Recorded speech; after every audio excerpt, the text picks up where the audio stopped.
To optimize your WordPress database, follow these steps.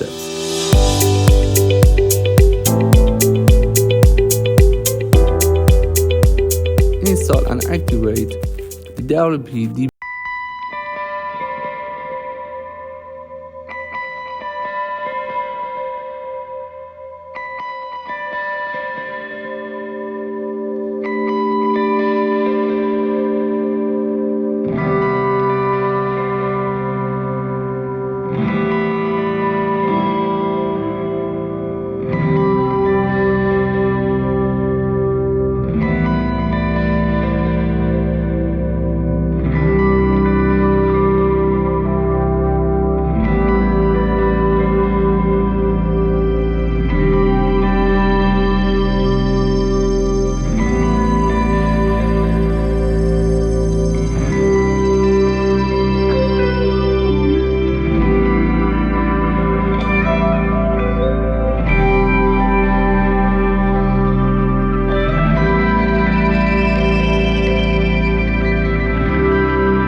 In phpMyAdmin, click on your database, and after that select all the table in your database, and then select optimize table.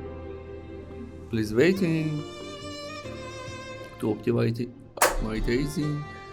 your database, and as you can see, your SQL query has been executed successfully.